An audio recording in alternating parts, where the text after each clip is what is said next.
because you have momentum, don't lose momentum. Yeah.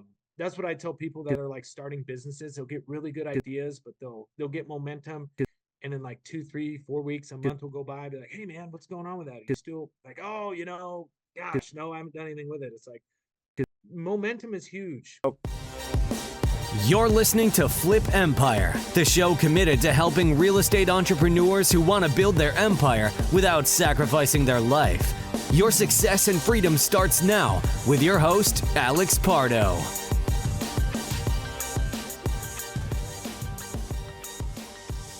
My friends, I have a special podcast episode for you today. So I am interviewing one of our Storage Wins coaching clients, somebody who came into our community just 4 months ago and has closed on his first storage facility. So let me kind of set the groundwork for you, what you're about to listen to. And this is actually the first time that I've ever done this. So many of you know that I lead a storage community called Storage Wins. And the singular purpose of that program is to take people that don't know much about storage and get them their first storage facility within 6 to 12 months. Well, one of the ways we do that is through our support and our accountability calls and our training, the content that we provide. So every single week on Zoom, we do a small group coaching call, and I pour into members of our community. We do live case studies and role plays and Q&As, and we mastermind. And you're about to hear about 50 minutes to an hour or so of a deep dive case study interview that I did with my coaching client who just closed on a storage facility. And we dissect everything from like, why did he transition from single family over into storage? What gave him the courage, the confidence to do that without really knowing anything about storage? We talk about how he found the deal, how he structured the deal, how he financed the deal, what his plans are for the deal, like ins and outs. And then you're even going to hear some of our members interview him and ask him questions as well. So again, with his permission, our coaching calls are confidential. Everything that we post within our private online members only school community is confidential, but I've reached out to him and asked him if he would allow me to share this with you on the Flip Empire show. And he's got a heart for wanting to give and help people. And he just got started again 4 months ago. Now, I will tell you guys, results are not typical. So all the disclaimers, he worked hard. He put time, energy into this. And it just didn't come at the snap of a finger, right? Like, this isn't a get rich quick scheme. Storage is a real business that has the benefits of real estate. One of the reasons I truly believe it is the best asset class out there. So you're about to hear one of our weekly coaching calls that, again, he has given me permission to share with you. So I know you will get a tremendous amount of value from it. If you are someone that wants to explore storage or have a conversation about how you can find, fund, and profit from your first storage facility within 6 to 12 months, Storage Wins is the perfect community for that, but it's by invite only. So head over to www.storagewins.com. That's WINS, storagewins.com. Just take a minute or two to apply, and if I like what you have to say, we'll schedule a call and go from there. So with that being said, let's transition into episode 767, and this is a private, exclusive case study interview with one of our Storage Wins coaching clients who just closed on his first storage facility within 4 months of joining our community. So have fun, and I will catch you on the other side. That's awesome. Well, guys, I want to make sure that we have enough time for any type of Q&A. So Casey, brother, I am going to spotlight you here on Zoom.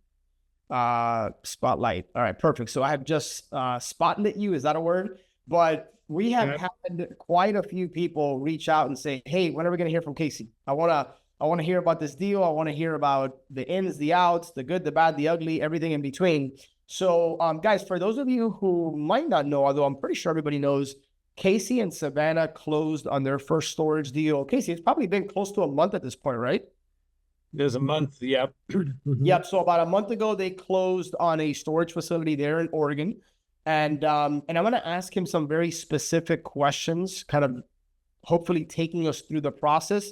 I want you guys to listen to the interview with the lens of how can you take some of Casey's findings and insights and apply it to your storage journey, right? So the idea here is, yes, we want to give him his flowers, and yes, we want to like put him on a pedestal right now and spotlight him and recognize him for kicking ass. But how can this apply to your storage journey? And then we're going to open it up for any questions that you have for Casey that maybe I didn't think to ask him. So Casey, is it cool if people kind of launch whatever question they have your way? Definitely. Yeah. Ask away. Okay, awesome. Anything at all, for sure. So if you guys have a question, a couple different ways you can do it. You can either drop it in the chat and then we'll make sure to address it.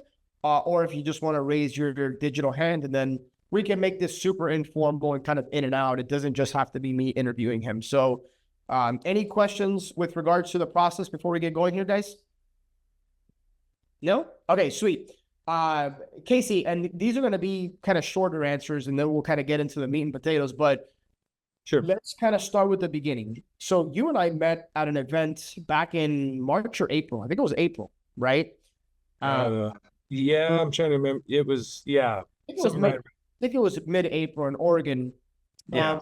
What motivated you to start like your self-storage journey? Because then you and I remember having a long walk in the woods with a group of other people, by the way. It just wasn't Casey and I going for a walk in the woods, right? So a group of us like going on this like nature hike or whatever. And we started talking and you were telling me about your rental properties. What was it that got you to say, hey, I'm going to commit to self-storage? I've always been intrigued by storage, as I think a lot of people that are in real estate. I think if you invest in real estate, I mean, it's like you're taking a huge step in the right direction. And I'm not saying, generally speaking, other real estate's not the right step, because I'm no real estate guru pro whatsoever. But I was super intrigued by it. And I've looked into it for so long, I just never knew how to get into storage. The business model, I know enough about real estate and wear and tear on buildings, tenants, occupancy, landlord rules, residential, commercial, just the concept of storage. I was really motivated to learn more because it seems so simple. Obviously you might have a facility with hundreds of tenants, but those tenants aren't walking in and out of their space 24 times a day. Those doors aren't getting opened and closed 15 times a day. The biggest storage facilities you see, I mean, how many vehicles are in there a day? 5, 6, 10, maybe. Just the more I learned about real estate, the more I realized, like, man, this just seems like a really good avenue for somebody that wants to invest their money in something that's a business and real estate. So, I mean, at that meeting when I met you, Alex, everybody was dabbling in real estate and everyone had wins, everyone had struggles. And to be honest, when you were like, and I don't know the entire background, but you kind of basically said, yeah, I think correct me if I'm wrong, but you said, I've had a lot of residential real estate, and you had invested in a lot of real estate in the past, and you were basically moving your portfolio of residential and other style real estate straight into storage. And, you had a lot of experience in a lot of years under your belt with that. And you were like so confident. You were like, this is what I'm doing because this is the best move. And I was super interested, but like to hear you be so confident about that. There wasn't anyone else in that room that was really like storage specific. A lot of the other people were like, they did different things and different kinds of real estate things, but you were storage specific. And that's when I was like, all right, for one, like when I first met you, I'm like, this guy seems to really know what he's talking about. I'm super interested in storage. And the once I talked to you and just learned a little bit more, is like, I don't know. It just, when you have that feeling that something's right, that's just how I felt about it. Because I've had a lot of struggles with other real estate stuff. And it's just never felt, you know what I mean? It's just never felt super like this. My passion for it has not been there. And like I feel towards the storage side. Yeah. Sorry, it's supposed to be short answers. So it's not. No, at all. That's all really helpful and gives us a lot of context and background. What fears or challenges did you face in kind of going through the process of committing and deciding, okay, this is what I'm going to focus my time and energy on? And guys, just so that you know, Casey and Savannah own a brewery company. So like that's their main quote unquote 9 to 5 is running that business. And they were pursuing storage on the side, so to speak, right? So what were some of the fears, challenges, hurdles that you guys had to overcome on the way to close this first storage facility? And most importantly, like, how did you overcome any of those fears and challenges? Um, I guess I've faced these fears and challenges with a lot of other things in the business world. So it wasn't anything. It's still scary, but I guess it's the same sort of thing we've done. And Savannah's been with me on the journey for most of it. I was 19 years old when I started my first business, and it was super jumping into the unknown. To be honest, this is the first mastermind kind of group I've ever been part of. After more kudos to you, Alex, after meeting you, getting to know you at the group, I saw the value in this because I was going into something unknown. I've never jumped into something and been any part of a community. Like when I opened my brewery, I literally did not even know how to brew beer. Like I talked to other guys that brewed and they're like, well, what breweries have you worked at? How long have you been brewing? And I'm like, I brewed a 5-gallon batch of beer in my parents' horse barn a couple weeks ago. And you know what? I'm just going for it. So all my lessons I've learned have been learned probably the hardest possible way, like blood, sweat, tears, just terrible, awesome high highs, low lows. So the storage, I was like, you know what? We've drug ourselves through the mud so many times, but I have such a good feeling about this. I think joining this group was a huge support system for like me and Savannah. It's like, hey, all I know is let's get around like-minded humans, and we got people to lean on. Just like the question you just asked, Alex, that exact question we ran through our head from previous experiences. Then I think just doing it, just pulling the trigger, going for it. If I think about something very long, I instantly feel like I'm wasting time. If I'm like, you know what, if I give it. Now with that said, though, I try not to be too, just shoot from the hip, because that's how sometimes you can make big mistakes. Yeah. But I think, I don't know, I just kind of is like, hey, this is the direction we want to go. It's not going to be easy. It's just like anything else in life. It's not going to just fall in your lap. You're not going to just wake up one morning and someone's going to knock on your door and hand you over like, hey, call this number. Here's a free storage facility, or, hey, this guy wants to talk to you. Like, you have to go get it. And it's not going to be easy. And it's going to be scary like the entire time. Like, getting anything into anything.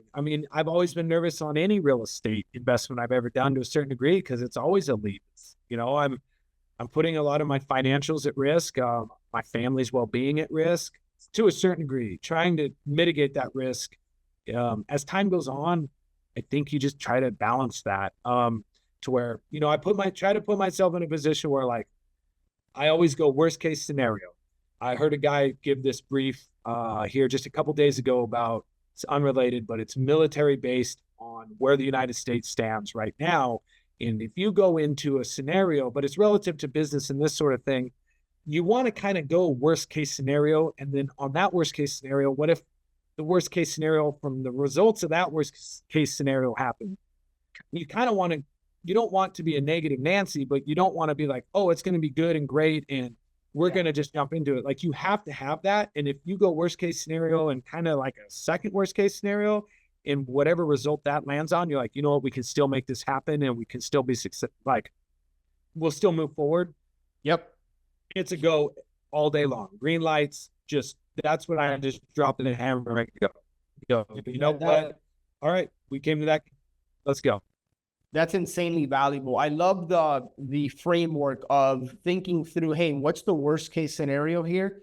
And number one, that gets you comfortable. And then I always ask myself, okay, well, if this is the worst case scenario, how likely is that to happen?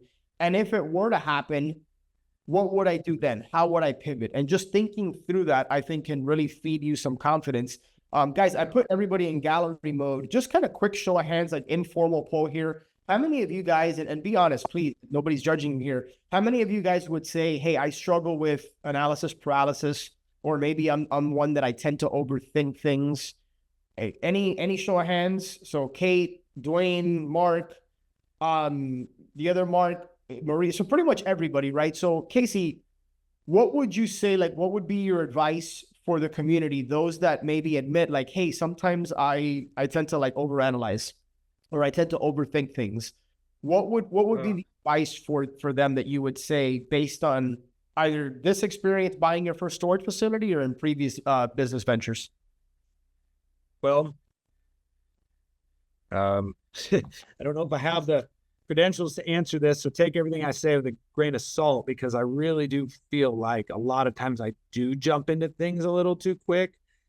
But trying to, as I get older, the whole older and wiser thing, I don't know if wisdom has come to me yet, but I would say have a system, have like some sort of steps you run through. I kind of also give it time, like a 2-week. Sometimes I'm like, you know what, if I'm this stoked and this amped and excited about this in 2 weeks, because in 2 weeks to me is a pretty good allotted amount of time to like do some due diligence, reach an owner, have them send you information. In a 2-week period, I usually gather about as much information as I need to figure out if this is going to still be good. And if in 2 weeks I'm still excited about that, I'm like, what are the next steps to move forward? Try to break that down fundamentally. I think if you have a list of things that you're like, you need to know X, Y, Z. And as you gather that information, really try to, I think, in having a second opinion. Like my wife is perfect on this, because I'm like, oh, look at this. Like this storage facility brings in $10,000 a month. She's like, okay, well, I want to see how much it's brought in every month for the last 12 months. Like, okay, we look back 9 months and it's like, oh, it was bringing in $4,500 9 months ago. It might be bringing in $8,000 now. In a perfect picture, it's $10,000 a month. So I'll look at that and I see perfect picture. She sees worst case scenario. We meet in the middle after, lots of talking. But I think if you struggle from that, I mean, gosh, you don't want to move too quickly. On the flip side, I've suffered repercussions of that, and it has cost me time and money. Yeah. So I've had some hard lessons because of that. I've gotten lucky sometimes. I've not got lucky. I think if you just, I like the saying is default aggressive. You mitigate risks, but you're always default aggressive. If you're sitting idle, what can you do to gather information and move forward, even if it's just a tiny inch forward? Because sometimes there's a phone call you have to make, but you don't really want to make that phone call. And I've made those phone calls. I've procrastinated and not made those phone calls, but then I've made those phone calls and been like, you know what, if I didn't have that one piece of information, that kept me from either moving forward, or I'm like, I'm really good. I'm really glad I got that information. It's good. I know that now because of that, I'm not moving forward on this deal. So, I think just consistency, having that list and staying consistent, not setting things aside, because if you have momentum, don't lose momentum. Yeah. That's what I tell people that are like starting businesses. They'll get really good ideas, but they'll get momentum. And in like 2, 3, 4 weeks, a month will go by. Be like, hey man, what's going on with that? Are you still like, oh, gosh, no, I haven't done anything with it. It's like, momentum is huge. We used momentum during COVID. Our business didn't shut down during COVID. I mean, it had to a certain degree, but we kept everybody employed because I was so afraid of losing momentum. I mean, we have all these employees, they come to work, they have their routine, we have their schedule, we're brewing beer, we're trying to manufacture beer. I mean, it's a machine, and you stop that machine, you stop that momentum. Us as humans, we're one individual little machine. So keeping that momentum, I think, even if you're just slow and steady, I think that's, I don't know. Yeah. That's kind of the things I think about when I try to do this sort of thing. Yeah, brother, there's so much to unpack there. And just in the interest of time, I'm gonna resume with a follow-up. But man, there's so much wisdom you just shared. And by the way, I don't think you give yourself nearly enough credit, because you're clearly more than qualified to kind of share that wisdom and advice. And there's a lot to unpack, man. As I listen to you speak, you're clearly somebody, I think you and I are kind of wired the same, where we're like ready, fire, then aim, right? And then like we kind of jump off the cliff and we're like confident that we're going to build our wings on the way down. And I'll admit that there's been some times where I wish I could take that back, and I wish I would have been a little bit more thoughtful and prudent getting into something. But while people are overthinking and overanalyzing, we've already learned how not to do something, right? Now, the pendulum can swing so far the other way where you get involved and all of a sudden you get yourself into trouble. Well, that's part of the reason you guys have this community, and hopefully you leverage me and the others in the community to make sure that you're not just getting involved in any deal, but you're getting involved in the right deal. So I'm confident that people here took a lot away from what you just shared. I want to now transition into like the nuts and bolts of the deal. Walk us through how you found this facility. Like, was it cold calling? Was it direct mail? Was it on Crexy or LoopNet? Like, how did you even find this thing? Well, I'll just be completely honest. Please. Probably more information than some of you care to get. But so my wife and I, and this is going to be out of left field. We can't get pregnant naturally. So we've done IVF. We have one child. So my wife has to go up to a town north of here, about an hour and a half. We did a second round of IVF. I'm telling this story because she gets credit. She gets all the credit. So we drive up to Eugene, which is an hour and a half north of us. We did a second round of IVF, and unfortunately it didn't work. And, that's part of the gig, but we were driving up to these appointments, and it was on Memorial weekend of the summer, opening weekend of holiday weekend in the summer. We had drove up, and she had a doctor's appointment, and we were going camping with some friends. It was because of her doctor's appointment, it rerouted me to a route that I normally don't drive, especially because of where we were going camping. So we took this highway through this, basically up and over the mountains in Central Oregon. I've drove it before, but I mean, it's been 10 years since I was through there. So, but because of our interest in storage, literally when I'm driving, my head is on a swivel.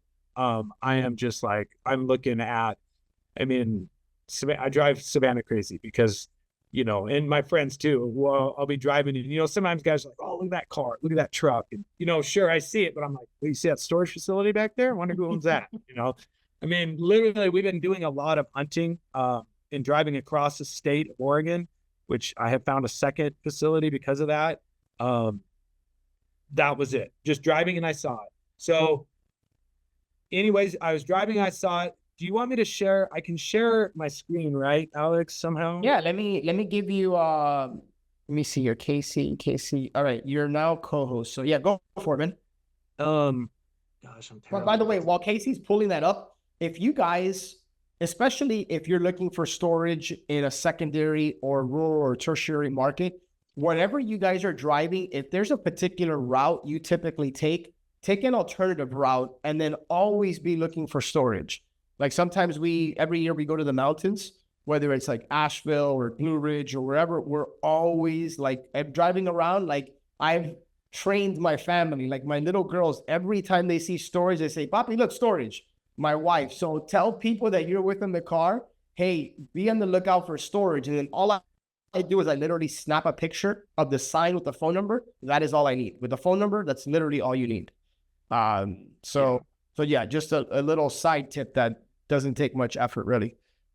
Awesome, Casey. We can see your screen now. Okay, cool. And this is just for, I guess, for example reasons, that this is the road I was driving down. This is a tiny little, like, it's up in the Cascades in Central Oregon. This is not even a town. It's a community. So, this is a total, like, it's a bit of a risk on our end. Just for the sake of this facility is in a really low populated area. This is not a typical, like I told Alex, I'm like, this is not the type of probably facility most of you will want to chase. It is not the type of facility that I envision trying to purchase on our first go. But you know what? We penciled it, we got it for a good price and it made sense. But this is what it looked like. I was driving by on this road and I just glanced over as I was driving and I seen this. Now, granted, all these doors were closed. The guys that we bought it from, this is actually a very updated Google drive-by shot. This is what it looks like. It's small. There's 36 units, but I was driving by it and I just saw it. I glanced over. There's a little cabin. You can kind of see it right here. That's, to be honest, I'm super stoked for this storage facility and I know it's all about that. But there's like a little cabin back there and we can stay there and I can take my side-by-side up there and ride in the winter. So that's irrelevant point, but there is a little story or a little cabin that we can stay in while we work on it. So I'm getting ready this week to go up. We're going to like basically try to just give it a facelift, but it's small and it's in bad shape. So we're going to paint it. The fence is getting rebuilt. All the landscaping is getting fixed, but really, to be honest, it's a great starter facility for Savannah and I feel like she's super on board with it. It's not a huge jumping into, a giant facility. I think this is a great way for us to kind of get our feet wet and learn a little bit too. So,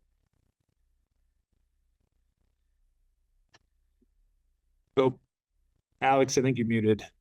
Sorry, I remember my first time. My bad. Just for some context, could you share with everybody how much you purchased the facility for, and then what were the negotiations like? What were some of the hiccups or the challenges in, if there were any, in getting the deal with the seller? So you saw the facility in your drive, right? You obviously contacted them. Like, walk us through from there all the way through closing. Okay. So the owners that own this building or this facility here own a giant amount of property up here. So this is there's a big resort up here. There's a big lake. It's Crescent Lake, as you see on the map. So it's like it's a big summer. A lot of people visit there in the summer and the winter. There's a ski resort. So this company owns a ski resort. They own the resort at the lake. They own a bunch of cabins. They own an RV. There's a giant RV park back here in the trees. So I contacted, once I looked up the land, who owned the property, I was able to track them down. It took a little bit of work because I had to basically call somebody. They sent me to someone else. I was pretty persistent at that point because I was very interested. I mean, and I don't have a lot of experience, but this was like the first storage facility I've ever seen that was vacant, that was empty.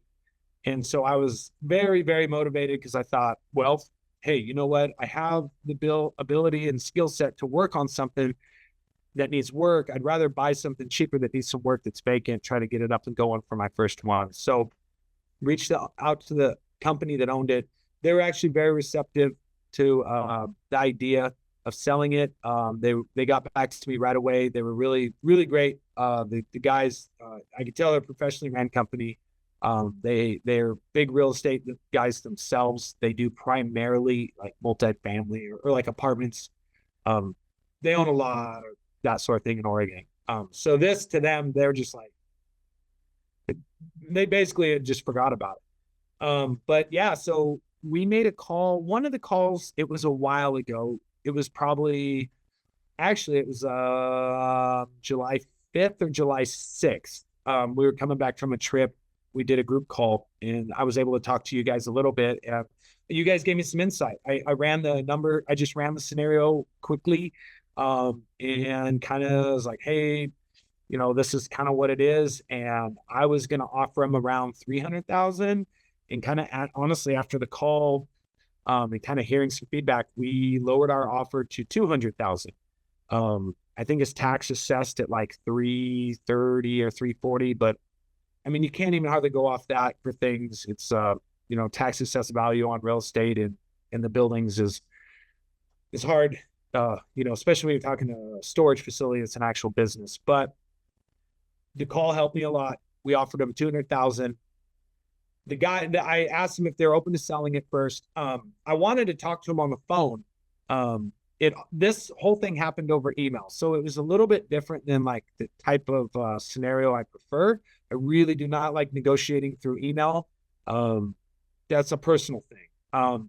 These guys are big business, big real estate. They were like, some guy wants to buy the storage facility. They're busy with their stuff. I'm sure they're like, didn't have time to talk to me. And it was small beans to them. So I put that into the calculus. I said, you know what? They want to email. I'm going to email. I'll do whatever. I'll go the way they want to go.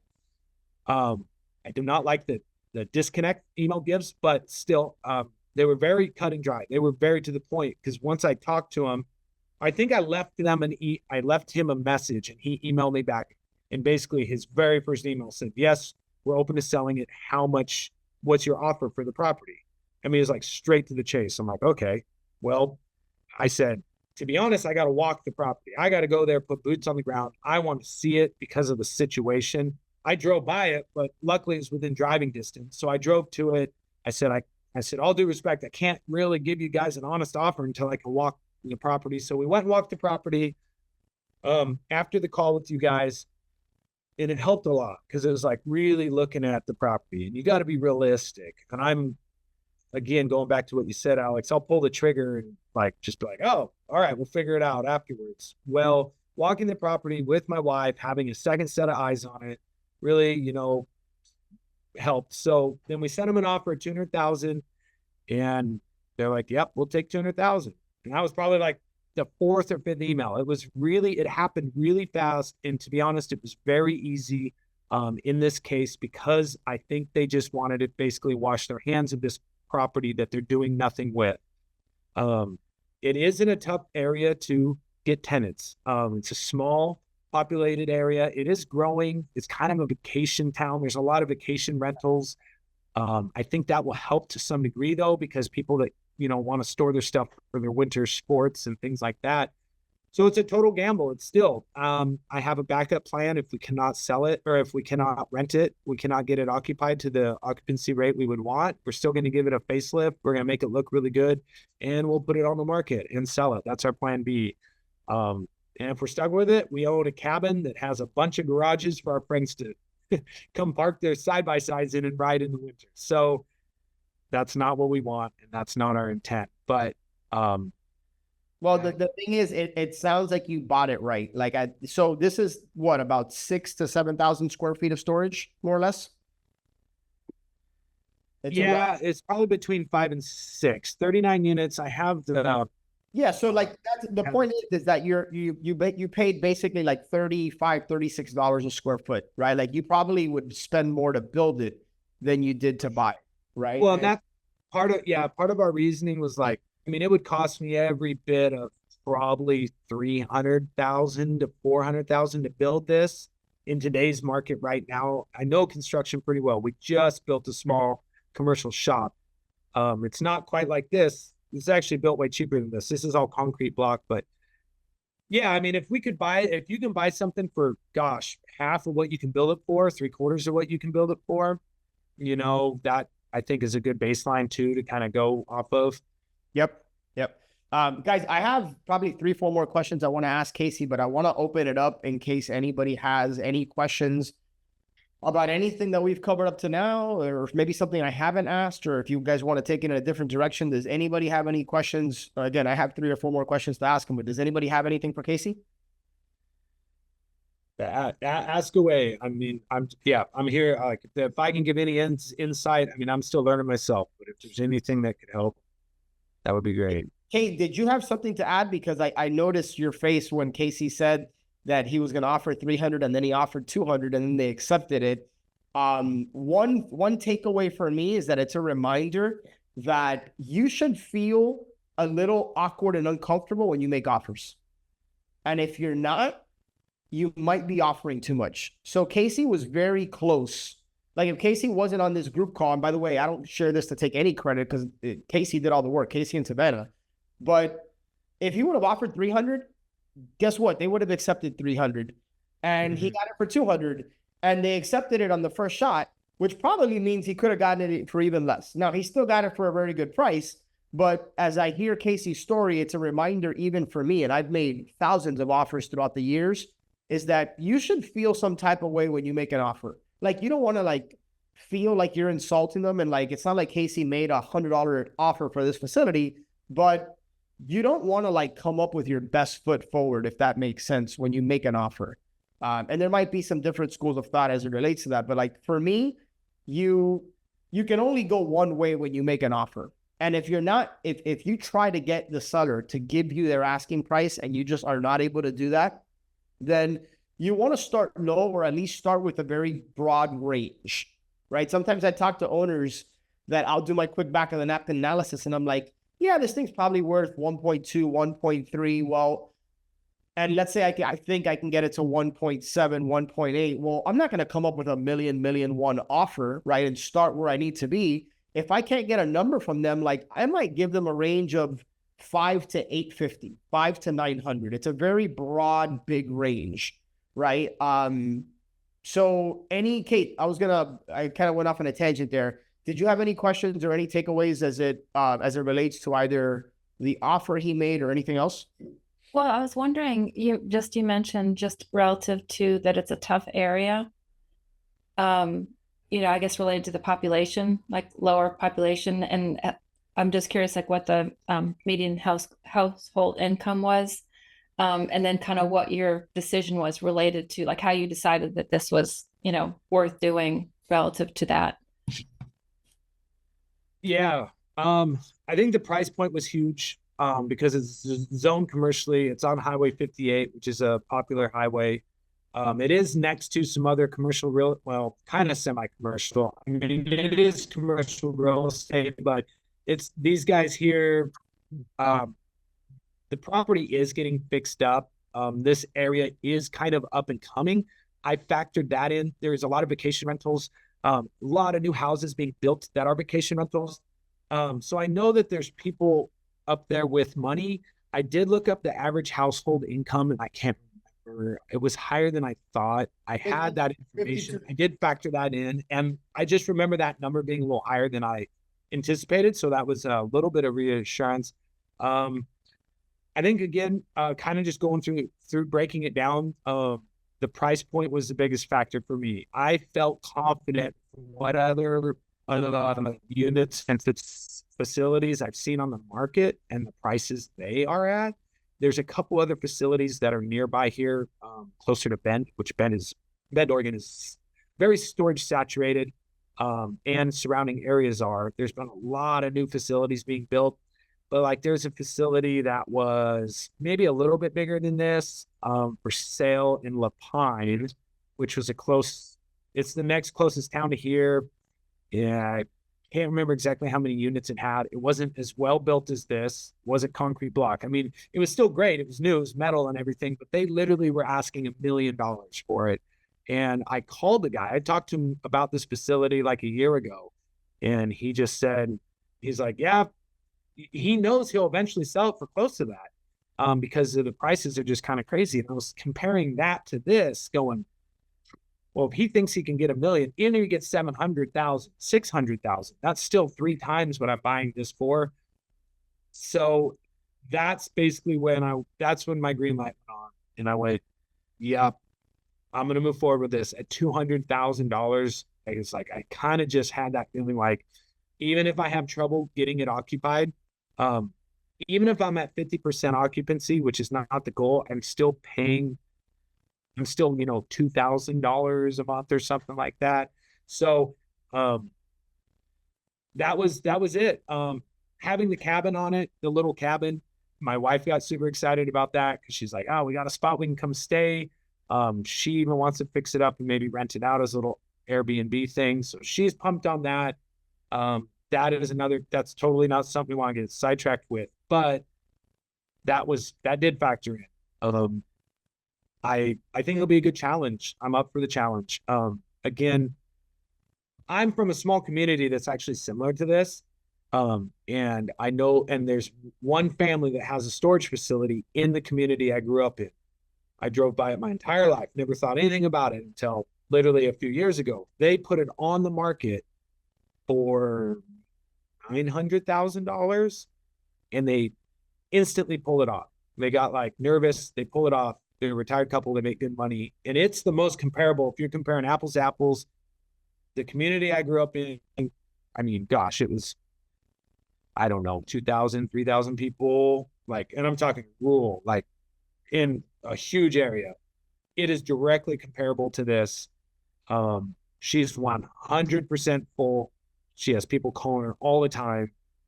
No Google listing. Has literally a fence like this with a banner out front. It's the good old boy country, whatever. It's not, she doesn't need a Google listing. I mean, but like, so I looked at this and I'm like, man, I just feel like we should be able to get with being part of this community, having things online now. Let's try to make it happen. And so it's definitely a bit of a risk. But you know, kind of walks through my thought process, I guess, if that makes sense. But it's a very calculated risk, Casey. Like I just spoke at a storage event last week in Louisville, and I presented, and one of the takeaways that a lot of people shared with me after is that the American Premier Storage, which I just sold over a month ago, like a lot of things did not go as planned. Like literally, I had a lot of challenges in that thing, and I still made almost $400,000 profit. And I don't say that to like pat myself on the back, because again, a lot of things did not go as planned. But the takeaway was, if you buy right, storage can cover up a lot of challenges that happen that are either expected or unexpected. So at the end of the day, if you buy it right, things don't necessarily have to go as planned. Obviously, we'd like them to go as planned, but sometimes in business, we get involved in something, and, you know, whether it's a shift in the market or whether it's this or that, you're going to have challenges, but buying right can cover up a lot of mistakes and or challenges. And hopefully that kind of gives you guys a little bit of courage and confidence to make offers that make you a little bit uncomfortable, because you can only go up from your offer. It's hard to like make an offer and down from there, right? Yeah. So Brian, let's go to you then. It was interesting. The thing is, what do you think your biggest challenges are? You've now made you're committed to it and everything like that. Like, what do you see the first priorities being? I mean, besides fixing it up, and my questions really revolve around the management aspects of it. I don't know how far away you live from this property and stuff like that. And, you know, getting people there and then dealing with them, that type of thing, getting people to move in and stuff. Yeah. So I totally am kind of lucky on another level with this deal, because it was owned previously. This resort owned it. The resort has employees, and they have a maintenance guy. Their maintenance guy is who I've been communicating with. He's the one that meets me there. He's the one who gave me the keys. He showed me around. He unlocked stuff for me. It just so happens from the first time I met with him, and this was another thing that we factored into the calculus of purchasing this, was his wife takes care. She has a little side business, and she maintains Airbnbs for some clients up here in this area. She does about a dozen or so. And from probably one of the first questions I asked him, I live 2.5 hours away from it.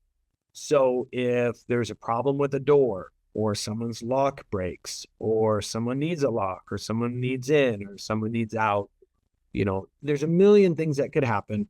But those little things that someone just needs to run down there or be there in person for, I asked him, I said, would you or your wife, they live there. They're from there. They live there. They're not going anywhere as far as I know. I said, could I kind of put you guys on like a monthly retainer, or like $200 a month or something like that? For one, she would take care, if we were to rent the little cabin thing out, she'd take care of that. But they are also my go-to for that sort of thing. I've been in communication with him, and they've been really good so far. So that will be a continuous challenge. I think my biggest challenge is just going to be getting tenants and getting quality tenants. This, to be honest, like acquiring the property, fixing it up, those sorts of things, like I feel like I kind of can mitigate and go through that and figure out how to get to that point.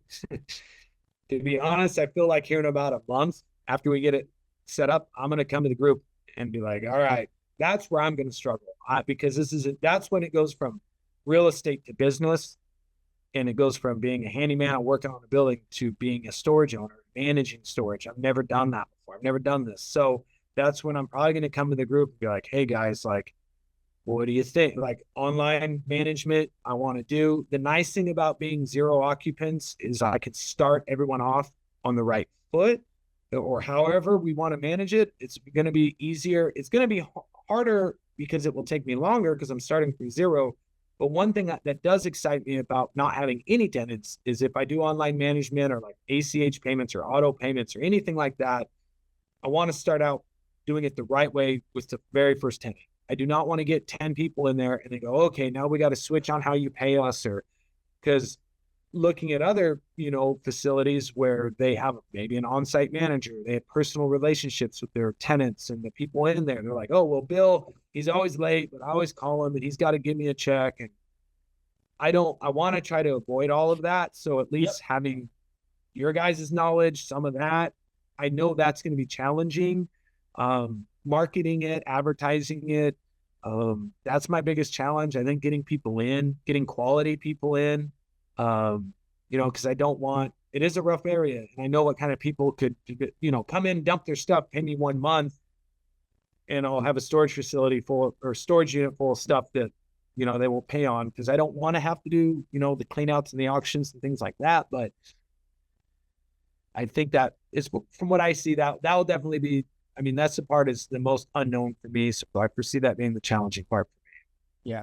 And Casey, and we'll talk, I'll help you through the management of it. Easy Storage Solutions is going to be a management software that I recommend. That's very simple. It's very reasonable. So you're definitely going to want to get that. You're going to want to get a boots on the ground.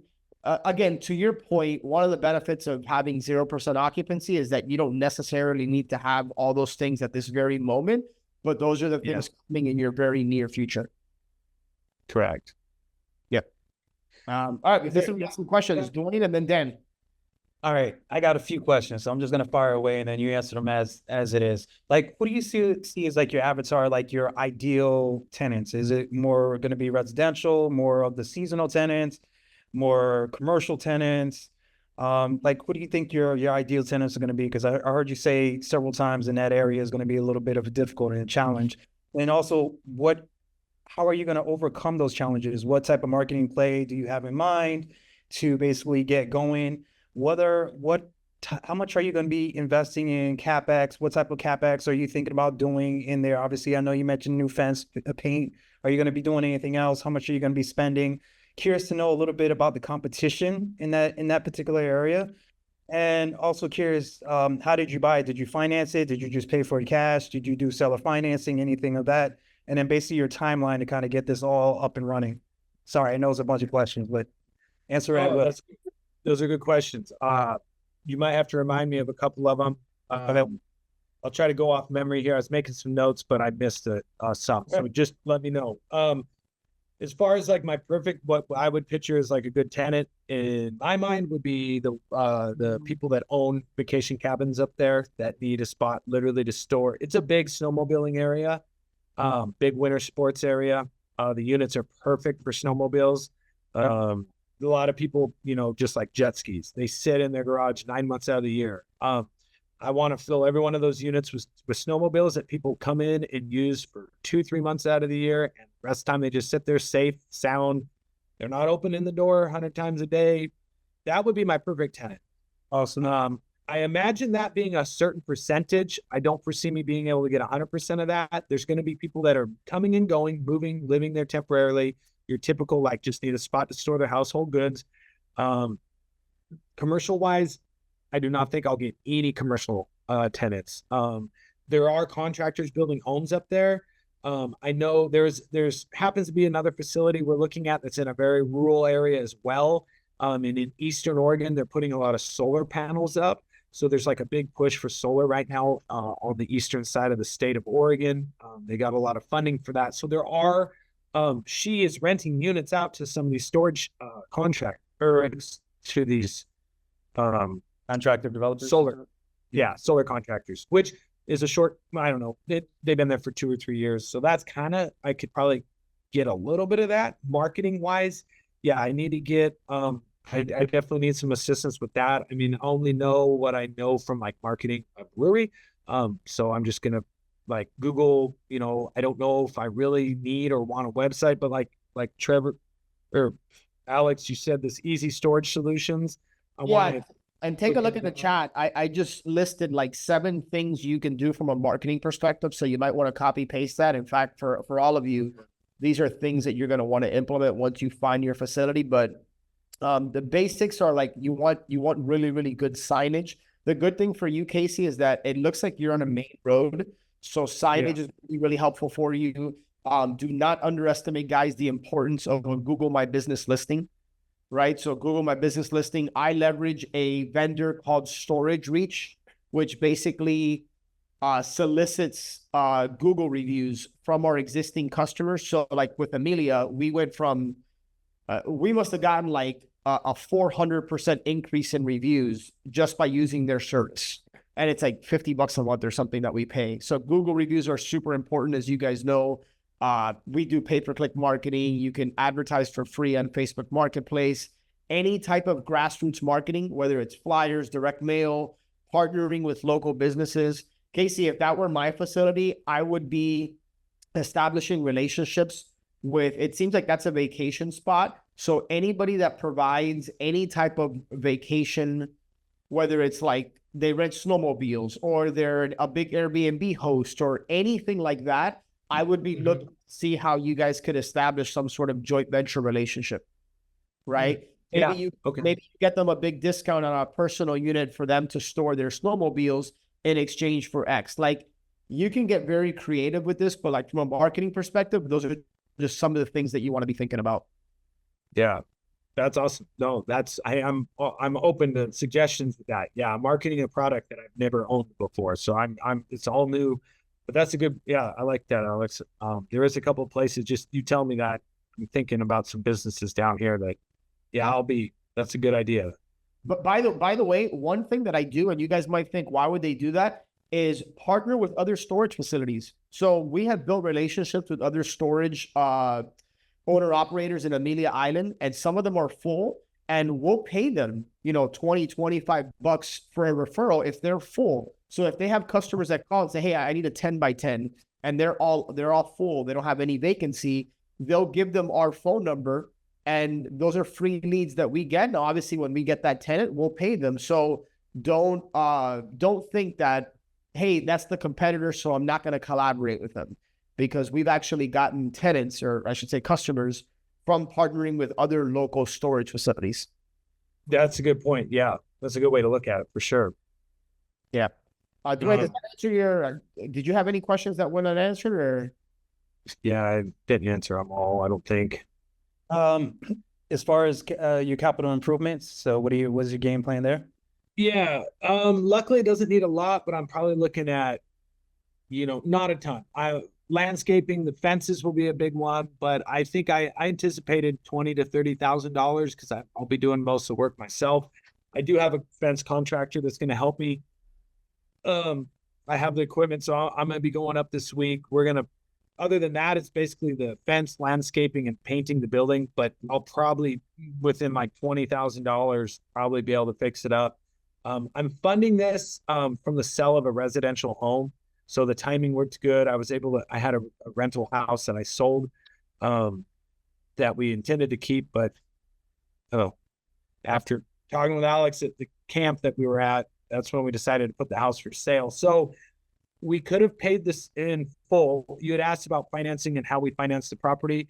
I gave them $100,000 down because I asked them if they'd entertain doing a short-term owner carry. Just in the meanwhile, I was working on this because even though I had that like $20,000-$30,000 budget roughly, and that's very minimal, I know how things go and I underestimate things. So I thought, man, if I hit a speed bump in the road and I end up having to spend a lot more money to just get this thing cash flowing, I don't want to spend a lot, just dump a ton into it right off the bat. So they said they would entertain an owner carry for 12 months with a significant amount down. So I just said, I'll give you half down and then do payments for 12 months and then pay the remaining balance, after it amortizes in 12 months. So that we negotiated that. They said 8% interest. I basically didn't negotiate any of that. They came back to me with an 8% owner carry for 12 months. And I just said, yeah, perfect. Let's do that. I gave them $100,000 down and we're just doing that right now. Just to make sure I have kind of some capital set aside. So I'm not spreading myself too thin. Was another question? Timeline to get everything up and running? Yeah. ASAP. I'm just trying to go as quick as I can. I definitely have not moved near as fast as I wanted to.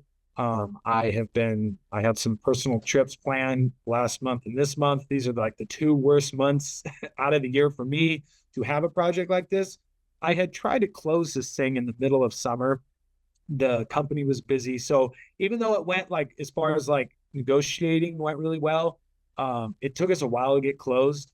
So that I wasn't going to go do work on the building until it was closed. The middle of summer, while we were kind of trying to get closing done, I had all the time in the world to go up there, but now I've been super crunched. But yeah, I'm going up this week. I mean, moving as fast as we can. The weather up there is going to turn quick. It's high elevation. I had talked to Alex about this once, and it's like, it's costing me $2,100 a month sitting there.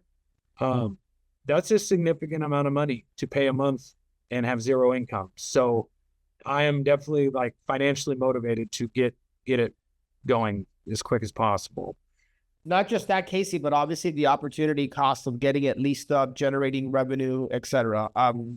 One thing I didn't hear you mention that I would ask you to consider, or at least get quotes, is an automated gate, because an automated gate is gonna give you the ability to keep customers out that don't pay. That way you don't have to have somebody go there and unlock every morning and then lock the gate back up. So, and then let me show you something really quick.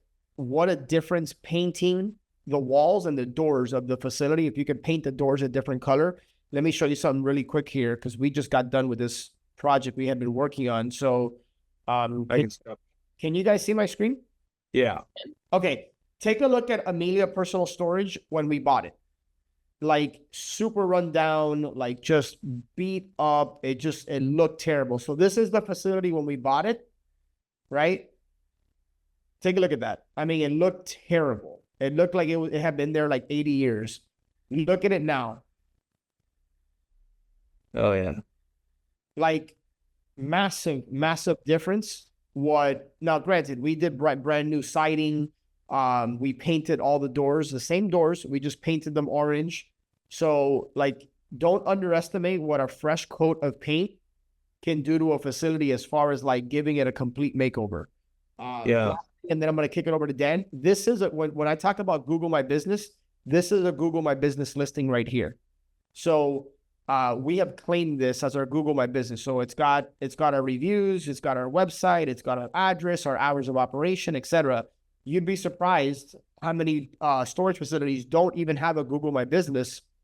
And we get a lot of people that come in just by this, just through SEO, search engine optimization. Dan, you had a question? Yeah, first is how did the seller value the facility without any income, or did you just kind of think of like a price per foot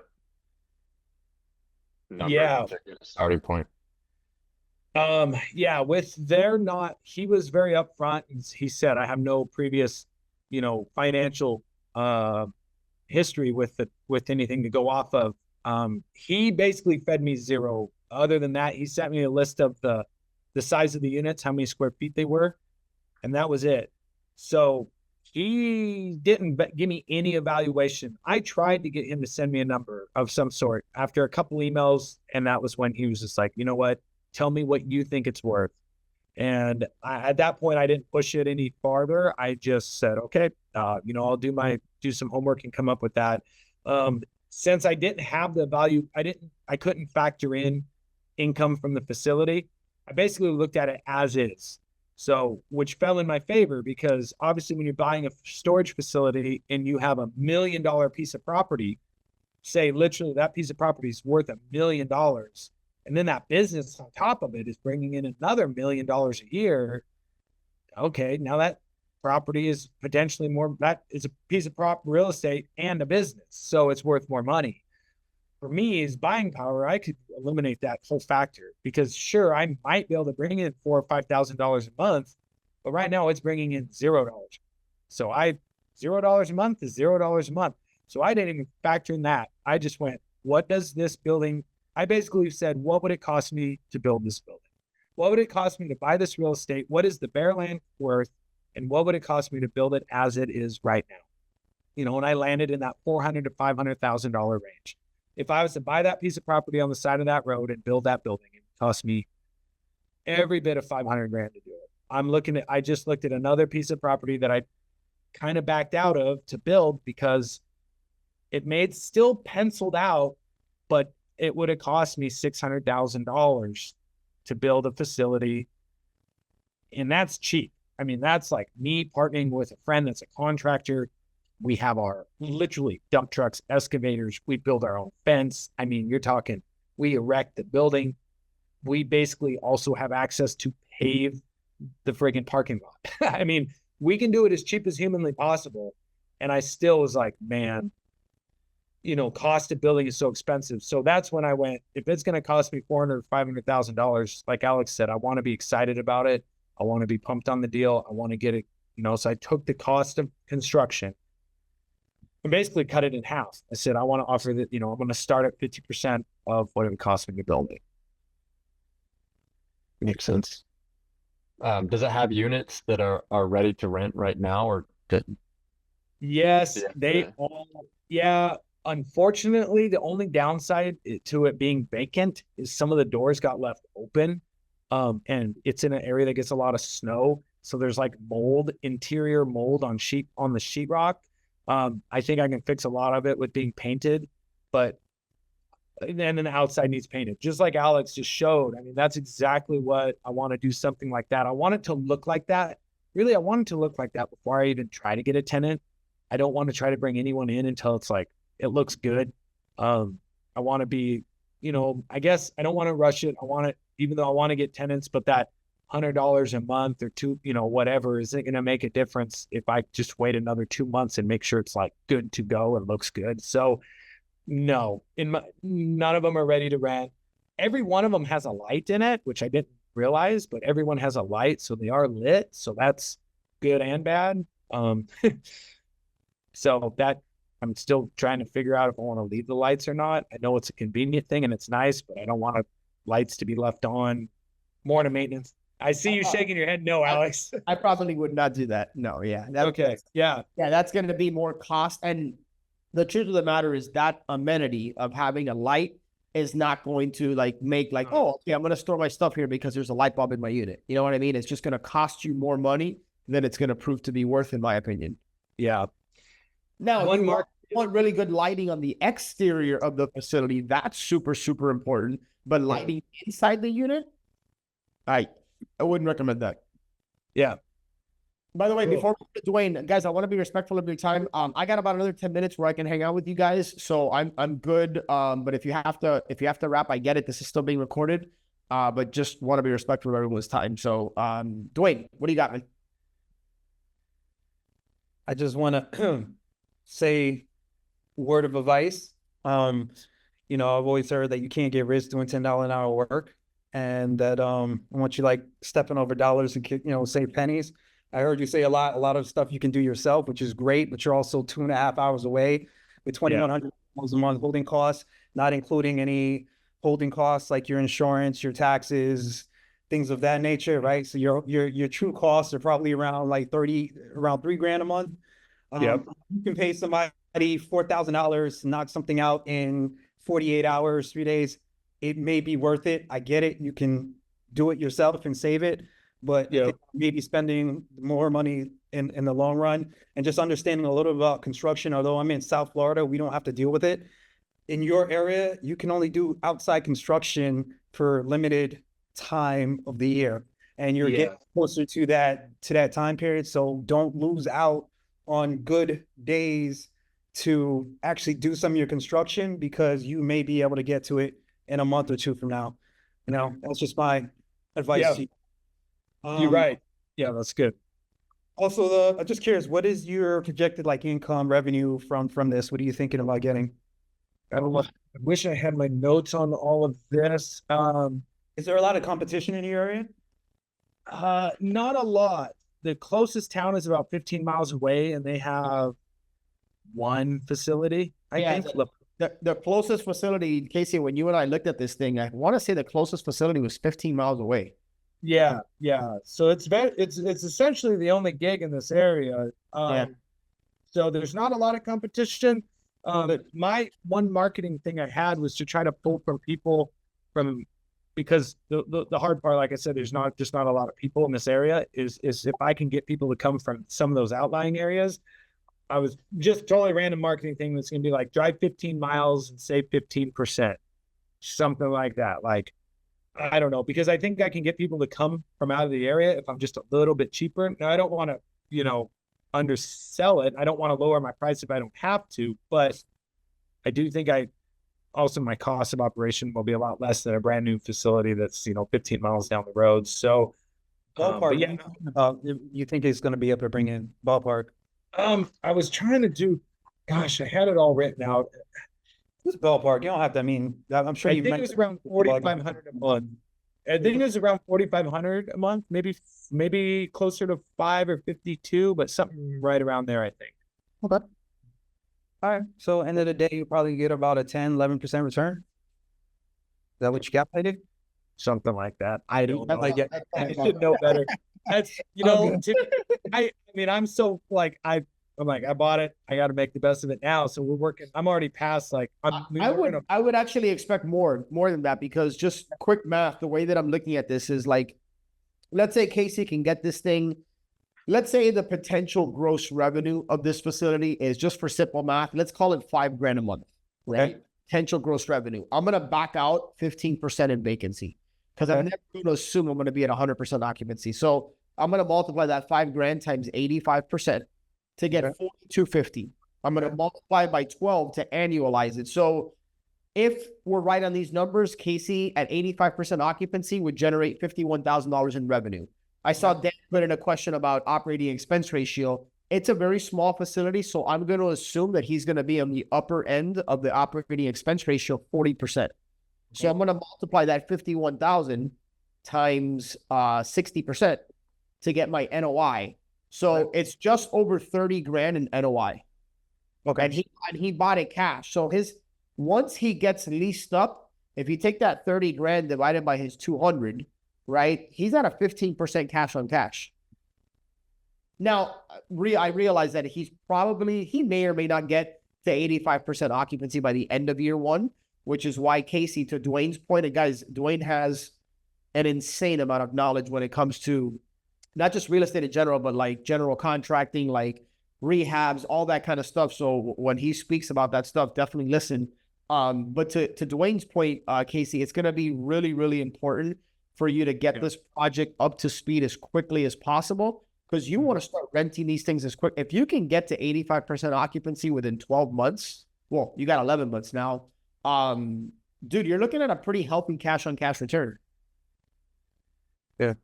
Yeah. And Dwayne is right. I've been toying with that idea, bouncing back and forth. So I kind of pulled the trigger on, because of me being absent and not being able to get up there as quick as I wanted.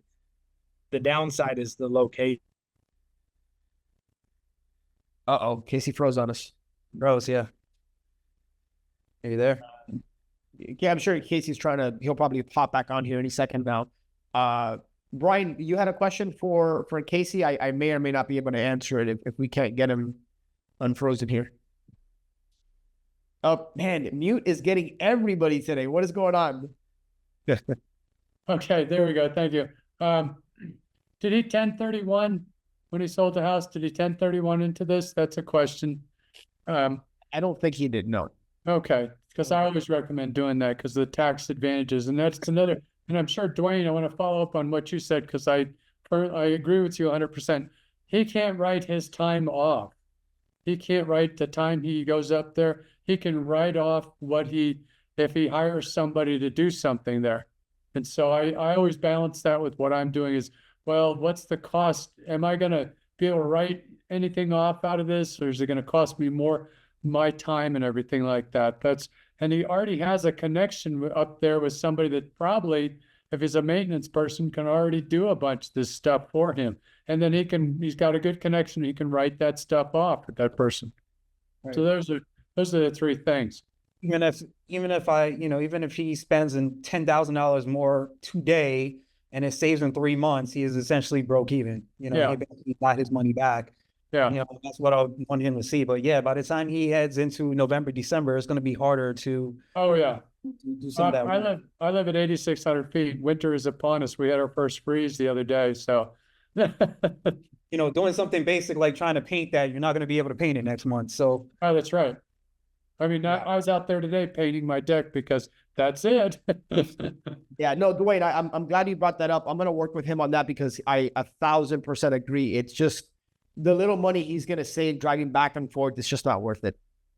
No, I don't know. You hire somebody to do the work for him and write it off. Yeah, I mean, I'm sure he can find somebody on TaskRabbit to paint it for maybe $3-4 grand or something. I mean, no. Yep. Guys, I don't know if we're going to be able to get him back here. So, any other questions as we wrap here? I don't know if you guys have noticed, I didn't even say anything, but like I'm really under the weather and my voice is like giving out on me. So Cynthia's probably amazed that I've gone so long here, but yeah. So, but any other like last questions before we wrap here today? I just posted one in the chat, but I was just giving 2 cents about strategy to get people in the door. Do me a favor, Dan. Can I invite you, brother, or more ask you? I guess it's a better way to put it. Can you put a post in the school community and drop that? Maybe we'll make it a marketing post, and then what I shared earlier, I can copy paste that into your post. And then if you guys have any thoughts or suggestions for Casey from a marketing perspective, that can be like an evergreen post when it comes to marketing. The lease of a facility that we can always reference back, and then we can create a document out of that and post it in school as well. Yep, will do. Didn't know you were feeling under the weather. You played it off well. I feel like death right now, but it's cool. I'm powering through it. I'm getting better, so it's all good. It's all good. Yeah. You guys good? Good. Well, remember we got our call on Friday. I want to encourage you, and for not just you guys, anybody that watches the replay, conversations, underwriting deals, and making offers. If you can do 3 to 5 conversations a day, underwrite 1 deal a day, ideally, and get to the point where you're sending 1 letter of intent a week, it is, I want to say it's going to be impossible not to succeed if you do that consistently. Okay? Okay. So we're here to support you. Let me know if you guys need anything, and I will see you on Friday, okay? Dan, I'll be on the lookout for that post of yours. Yeah, I'll put it up in just a moment. All right, guys. Have a great day, okay? Bye, everybody. Pretty awesome, right? That is incredible. It gives me chills to just to be a part of somebody's journey. Now, he gets all the credit because he put the time, energy. He took massive imperfect action. He did not allow fear and doubt and criticism and everything else that tends to hold a lot of people back from going after what they want. He got crystal clear on what he wanted, and by plugging into the Storage Wins community, by being coachable, by being open to get guidance and wisdom, he was able to just apply what he took, and these are the results, right? One of the things I always share with our members in our coaching community is that the only way you fail is if you quit. But if you do something long enough with consistency, and you have the right mindset, and you're willing to take, again, massive imperfect action, and you're willing to have an attitude of progress, not perfection, then success is on the other side of hard work, right? And it's not just about working hard, but it's about working smart. And I don't shy away from telling people that this requires time, energy, and effort like anything else, because it's worthwhile. But I can tell you that storage is an asset class that can provide time freedom, financial freedom, and change your life. So again, if you want to be like Casey, and you want to go from either, maybe you want to add storage to your existing portfolio, or maybe you're looking to transition from single family, from another asset class, from another business over into storage, go take a minute and just apply. Head over to storagewins.com, WINS. And again, if I like what you have to say, this isn't for everybody. It's by invite only. We can have a conversation, set up some time to chat, and I can tell you all about it. So storagewins.com. And with that being said, I really appreciate for you guys taking your time, energy, and attention to listen to this podcast. Make sure that you're plugged in and subscribed so that every Monday you're notified when new shows get released. And I look forward to connecting with you on the next one. Have a great one. Hope you enjoyed that episode. But before you go, I've had a lot of people recently reach out to me wanting to learn more about Ascend, wanting to understand how the mastermind component works, how the coaching relationship works. And so right now we're actually on a waiting list. But what I would encourage you to do is, if you think you're the right fit and you think you could benefit from being a part of our community, head over to ascendyoursuccess.com, watch the short video, and then just click the apply to join button below. And then we'll be in contact with you if and when a spot opens up. So really appreciate you listening to Flip Empire here, and I look forward to connecting with you on the next show. Take care.